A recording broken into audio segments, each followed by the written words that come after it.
Hello दोस्तों, mastermind class में आप लोग का स्वागत है। आइए आज हम लोग अलंकार पढ़ते हैं। पिछले वीडियो में हमने पढ़ लिया था अर्थालंकार और अर्थालंकार के 4 भेद तक हमने पढ़ लिया था। अगर आप लोग भी पिछला वीडियो नहीं देखे हैं तो जाकर सबसे पहले पिछला वीडियो देखिए, उसके बाद इसको देखिएगा तो और अच्छा से समझ में आएगा। यहाँ पे हम लोग को पढ़ना है अर्थालंकार और अर्थालंकार के 5वें भेद से पढ़ना है, जो कि है विरोधाभास।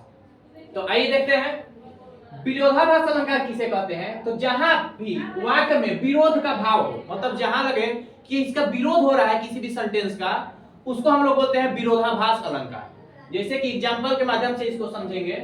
दिया हुआ है पत्थर कुछ और मुलायम हो गया, तो पत्थर कभी भी मुलायम नहीं होता है। यहाँ पे बताया गया कि पत्थर कुछ और मुलायम हो गया है। कहीं ना कहीं पत्थर और मुलायम एक दूसरे का अपोजिट है, या बोल सकते हैं विलोम है। तो जहां भी इस टाइप से सेंटेंस आए, विलोम शब्द आ जाए, विरोध भाव प्रकट हो, तो वहां पे होगा आपका विरोधाभास अलंकार। यहीं पे एग्जांपल दिया गया है कि मोहब्बत एक मीठा जहर है। तो यहाँ पर मीठा भी है और जहर भी है, दोनों कहीं ना कहीं एक दूसरे का अपोजिट है, इसलिए बोल सकते हैं कि एक दूसरे का विरोध कर रहा है, अतः यह एक विरोधाभास अलंकार है।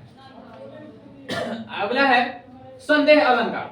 साधारण शब्दों में देखा जाए तो जहां भी संदेह उत्पन्न हो जाए वहां पर होता है संदेह अलंकार। संदेह अलंकार समझ गए, जहां भी संदेह उत्पन्न हो जाए वहां होगा संदेह अलंकार। जैसे कि एग्जांपल के माध्यम से समझेंगे इसको अच्छे से।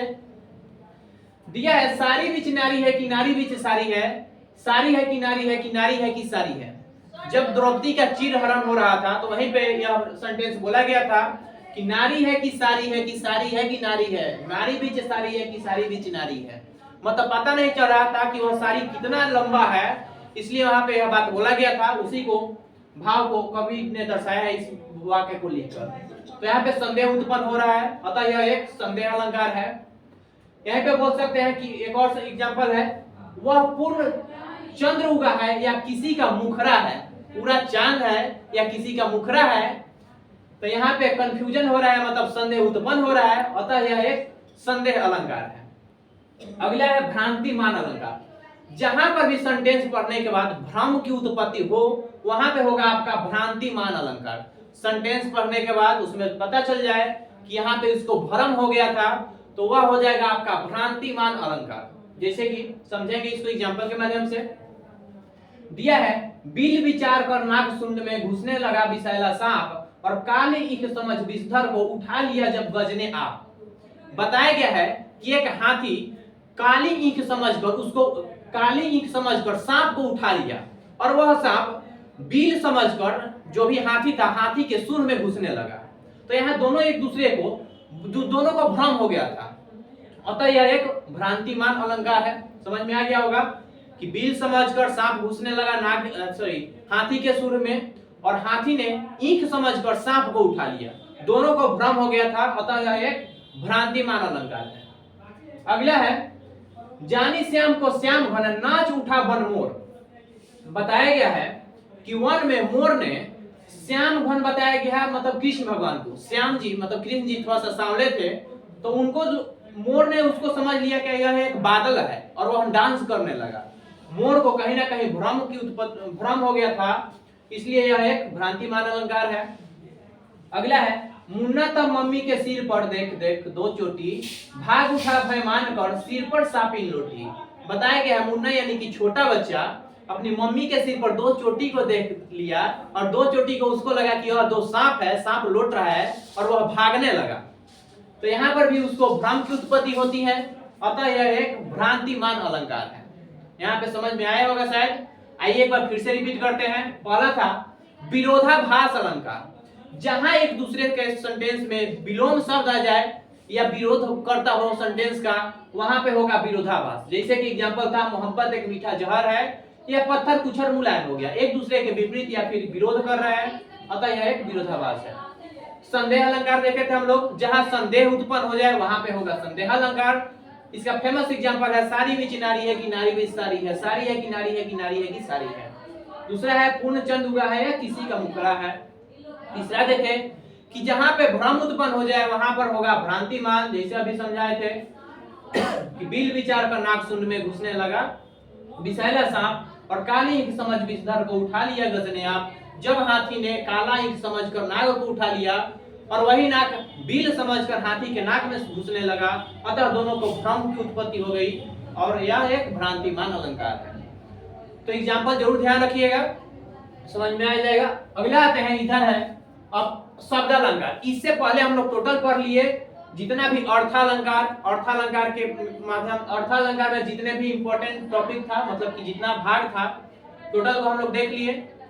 अब पढ़ना है यहाँ पे शब्द अलंकार। शब्द अलंकार किसे कहते हैं?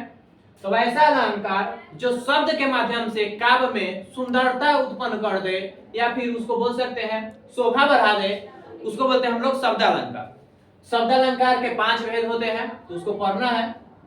तो आइए सबसे पहले देखते हैं अनुप्रास। शब्द अलंकार के अंतर्गत आता है अनुप्रास।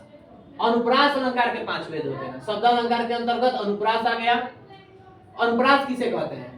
तो जहां पर भी किसी व्यंजन की बार बार की आवृत्ति हो, मतलब कोई व्यंजन वर्ण बार बार आए, तो वहां पे होगा आपका अनुप्रास अलंकार। ठीक है, जैसे कि रघुपति राघव राजा राम, यहाँ पे रघुपति राघव राजा राम बार बार बार बार र की उत्पत्ति हो रही है, मतलब की आवृत्ति हो रही है, अतः यह एक अनुप्रास अलंकार है।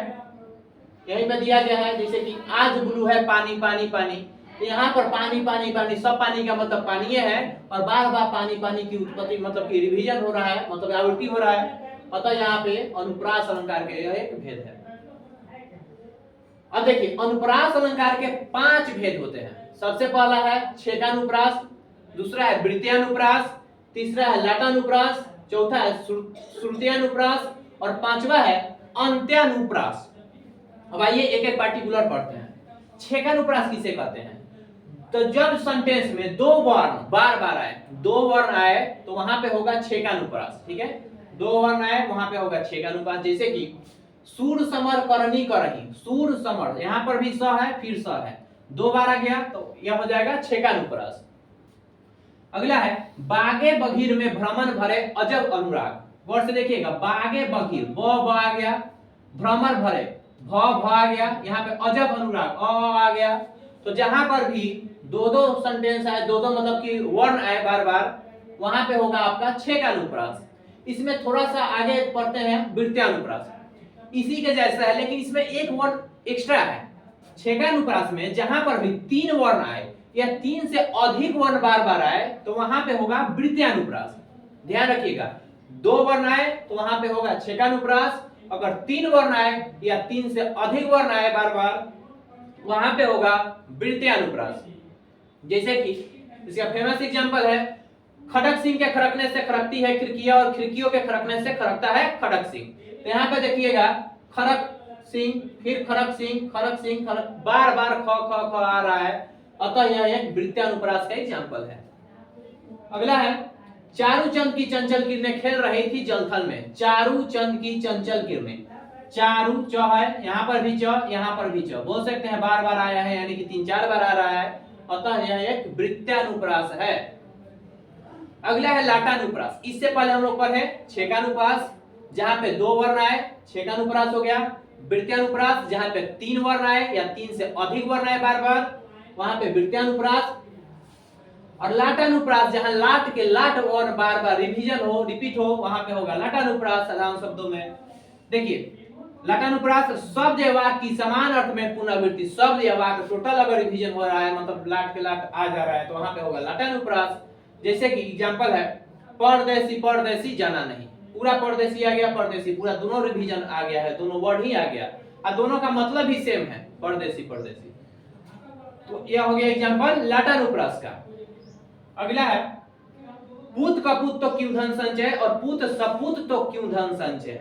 पूत कपूत तो क्यों धन संचय, क्यों धन संचय, क्यों धन संचय, दोनों वर्ड सेम सेम यहाँ पे आ गया है, अतः यह एक लाटानुप्रास है।